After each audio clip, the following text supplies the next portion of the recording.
Principe qui est universel, la Déclaration universelle des droits humains, dans son article 13, dit que toute personne a le droit de quitter son pays.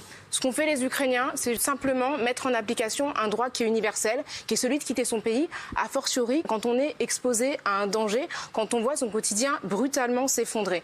Je suis très heureuse que, à l'occasion, malheureusement, de cette guerre, tout le monde ait compris que lorsqu'on était exposé à une situation de danger immédiat, on avait besoin de s'exiler et de migrer. Et que, en France, aujourd'hui, 79% des Français considèrent qu'on doit accueillir les Ukrainiens, que l'Union européenne ait mis en place un dispositif d'urgence sur la base d'une directive de 2001 pour protéger les Ukrainiens. Ce que je regrette, c'est que cette directive qui existe depuis 2001 n'ait pas été mise en application avant. En Méditerranée, depuis 2014, il y a 23 000 personnes qui se sont noyées.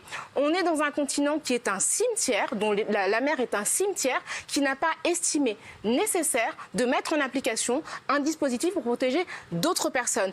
En 2015, quand les Syriens sont partis de Syrie dans les mêmes conditions, 68% des Français étaient opposés à leur accueil. Je pense qu'il y a dans cela ce qu'on appelle le privilège blanc. Je pense qu'il faut que des corps blancs expérimentent la douleur de l'immigration pour qu'enfin on éprouve de la compassion et de l'empathie. Quand des Noirs, des Arabes, des musulmans sont exposés à la douleur, on considère que c'est une situation normale et acceptable. Et c'est malheureux, mais je pense qu'il a fallu que des Blancs européens souffrent pour qu'on comprenne que immigrer, c'est un droit humain qui doit être accordé à tout le monde de la même manière. Et j'espère vraiment que cette crise ukrainienne va ouvrir les yeux de tout le monde et va faire que chaque Français et chaque Française sera en empathie avec toute personne qui souffre d'où qu'elle vienne.